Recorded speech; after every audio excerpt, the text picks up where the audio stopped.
Thank you so much for joining us on the Dwelling Show. I'm your host, Ola Dantes. I've got the amazing, incredible Dave, legendary Dave Foster with us today. Oh Hey, boy. Dave, how you doing?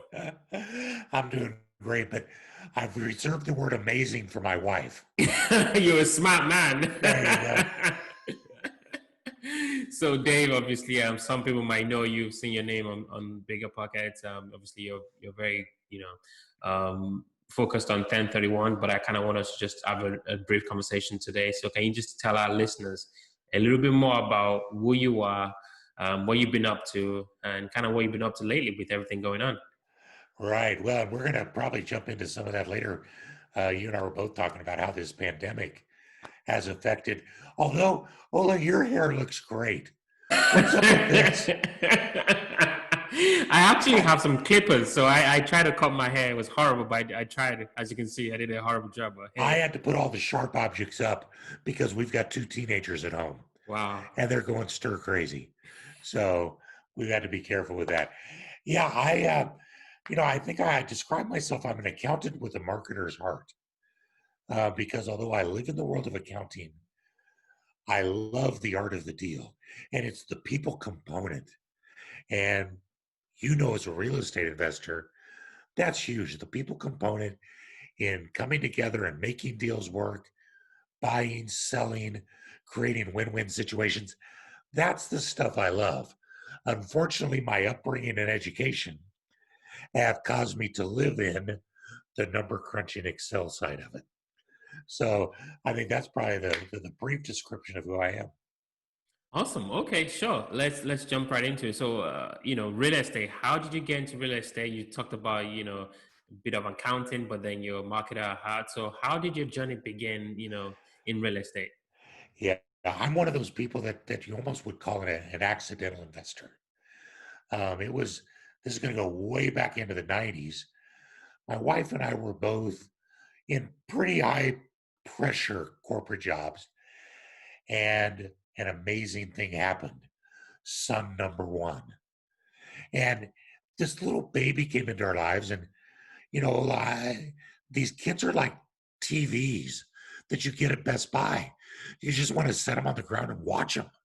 They're just nothing. There was nothing I wanted to do other than hang out with and I realized I'm job was a, getting in the I'm at the way. background just laughing so hard because I have a baby girl, and you were so. I have to just put Isn't that it in. I didn't want to true? interrupt you. Yeah, it is. You're totally, totally spot on. And we have another baby coming, so yeah, I know all about that. Oh man, life changes. And we said we can either spend our lives working and miss out on so much of this, or we can find a way to spend our time here and let money work take care of itself. And you kind of hear that mantra so much, don't you? You can work for money or your money can work for you. And that was literally how at that time I kind of stumbled into real estate investing as a really smart move to do it. Now, unfortunately, real estate investing was smart. Dave, not so much. I bought a duplex in Denver, Colorado, fixed it up, flipped it, and I was so fat and sassy. I mean, yeah, I had done it until my accountant reminded me that I had a silent partner and his name was Uncle Sam. And when I looked at how much I had to pay in tax and how hard I'd worked, I said, no, this is not going to work. There's got to be a better way. And it was right at that moment in 1996 when there was a new court case that had changed the whole way that 1031 exchanges were going to look and how much more user friendly they were going to be. And, for those listeners, I know you know these things, but for those listeners that aren't that familiar with them, a 1031 exchange is what allows you to sell investment real estate, use a specific process, and go buy investment real estate and not have to pay tax on the profits in between. So basically, you get to take that tax and go buy new real estate with it, which you get the profit and income from. As soon as I heard that, I went, my mind was blowing. And I said, that's it. That's my answer. That's what I'm doing. And of course, at that same moment, some good friends of mine who were very good at mocking me for what I had to pay also invited me to join their company, helping others do 1031 exchanges. And so that's for the last 20 years what I've been doing. 1031s for myself, but also the qualified intermediary guide to help others save those taxes. So there's a bunch of questions I have. First and foremost, thank you so much. One of my questions is what is a 1031? So thanks for already answering that question.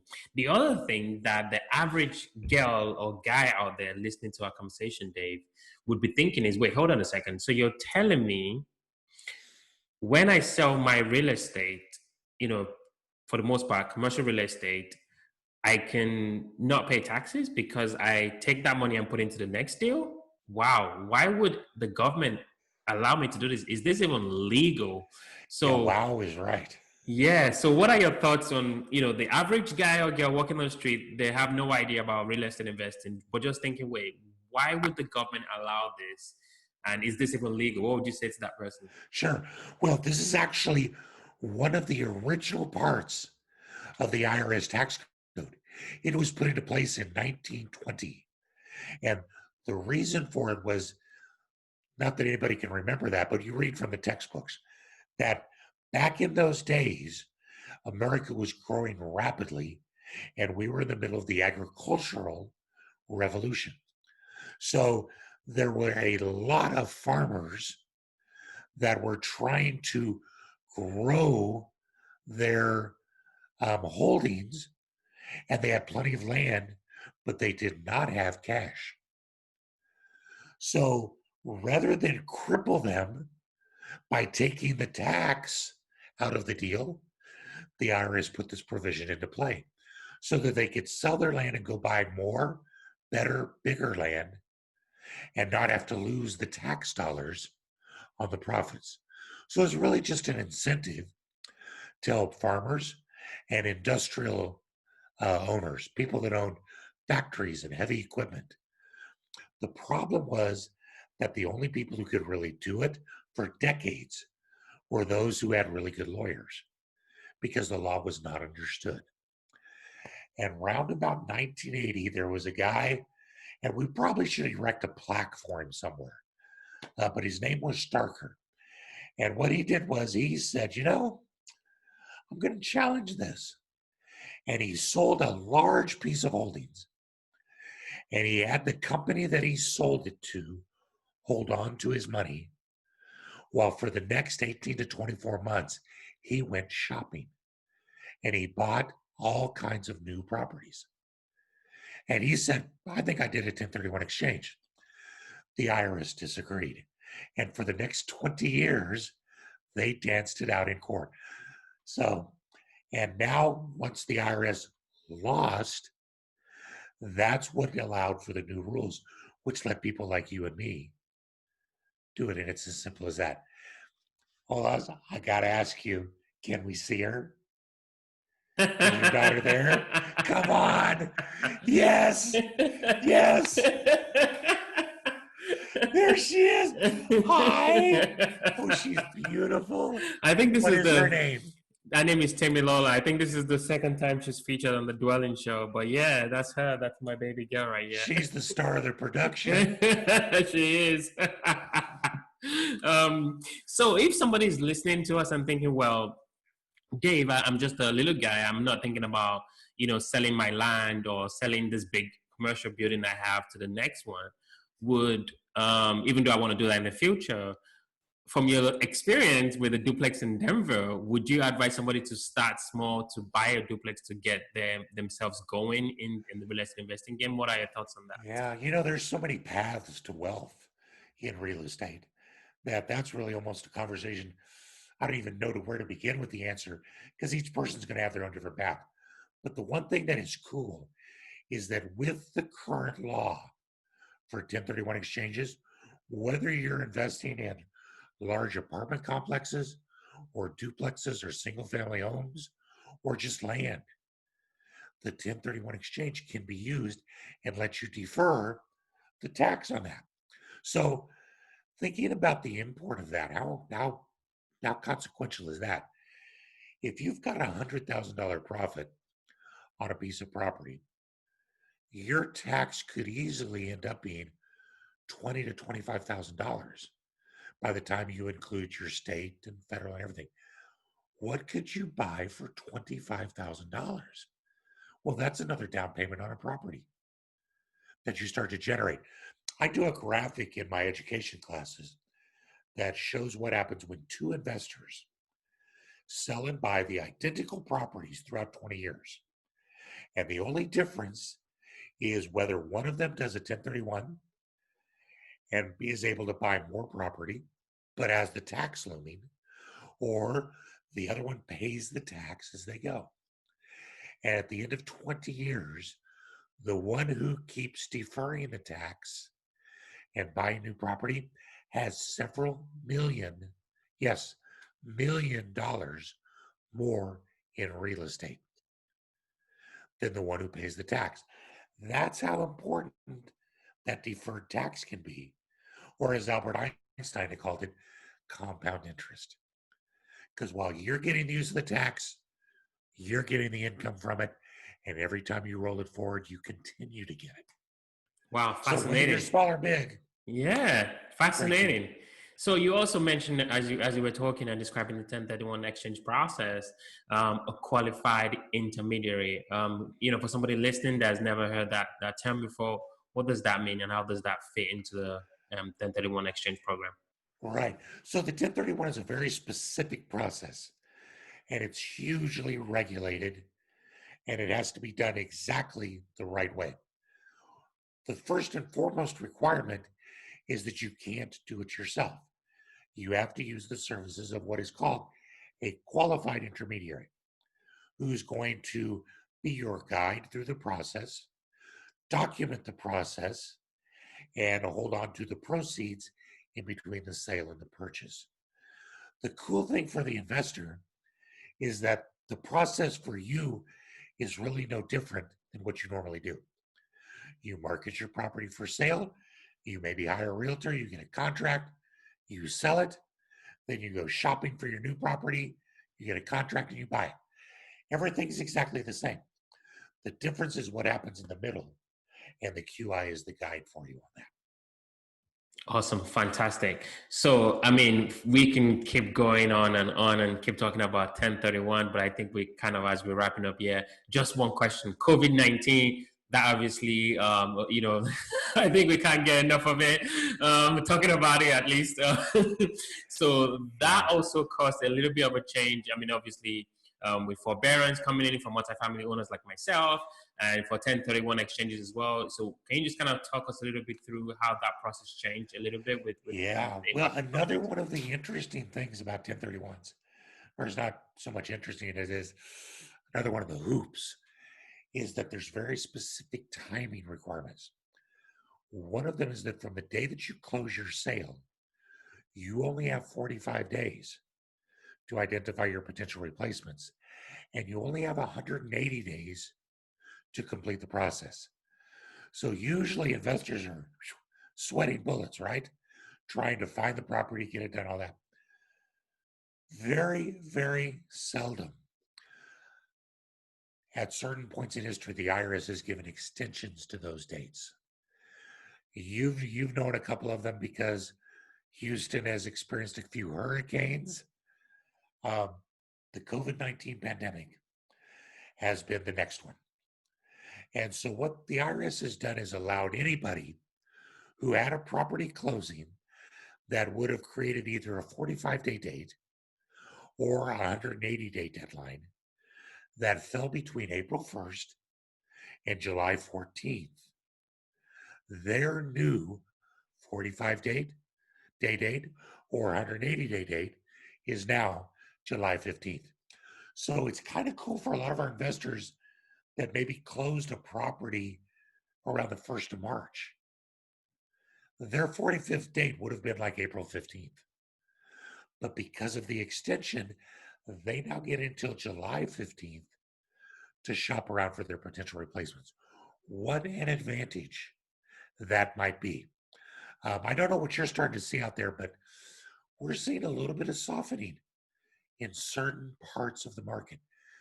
It's not wholesale, it's not like 2008, but I think there's some investors out there that got caught on the wrong side of leverage, don't you think? A hundred And percent. A hundred yep. percent. Yep. And so they're struggling to sell. As the pandemic goes further and further, the price is going to drop. And those 1031 investors that are hanging in there are going to have a little bit more time to shop around. So, Absolutely. Absolutely, absolutely. So, I mean, we're definitely dwelling into the quick rounds here. These are going to be quick questions, quick answers. You ready, sir? oh my gosh, the flash round. All right, here we go. First question: what makes you, Dave, unique or your business when compared to the next guy or the next girl? I was able to use 1031 exchanges to end up buying a sailboat with tax free dollars and raise four boys on it for 10 years. Wow, I was not expecting that. I was not expecting that. And four boys, wow. Wow. Next question. What was the last book that you read? What was the one thing you picked up from that book? You know, this is not the last book, but given where we're at right now, this is probably I just reread it not too long ago. It's a book called Whatever Happened to Penny Candy. You've never heard of it, have you? No, I have not. It's by a gentleman by the name of Richard Marbury, and it is the best treatment on government, monetary policy, and the influence of inflation on the economy I have ever read. Now, it may be the best for me because it's written at like a 14-year-old level instead of a PhD in economics level. But that's good for me. That's what I need. Whatever happened to Penny Candy? It is awesome. And it's good. It's giving us some glimpses into some of the potential directions that our economy is going to go. Fascinating. Never heard of that. I have to check that out. Last question. You've got the family, you've got the amazing wife. What do you do for fun, Dave? Well, the best thing about living in Florida is that when they issued the quarantine and the shelter orders and they shut down all the non essential businesses, right? Fishing in Florida is considered an essential business. No way. So I'm out on the boat fishing every other day, I love that. just being a good citizen. Dave, if there's somebody listening in on the show and they're like, wow, I really like this Dave guy, maybe they're in the Florida market or maybe they're anywhere in the country and they want to get to know you more, get to connect with you, potentially, maybe you help them on their next 1031. Where's the best place people can reach out to you, get connected with you? Yeah, absolutely. We do 1031 exchanges for people nationwide. We have clients worldwide. So because it's a federal statute, it's applied the same everywhere you go. So if someone's interested in learning more about 1031s in general, we have a YouTube channel and we have a bunch of articles and calculators on our website. And that's the best place to contact me through. And it's Dave, it's the 1031investor.com, Dave at the 1031investor.com. Dave, thank you so much. Learned a ton myself. I really appreciate your time today and have fun out there fishing. Great to be here. Thanks so much for having me.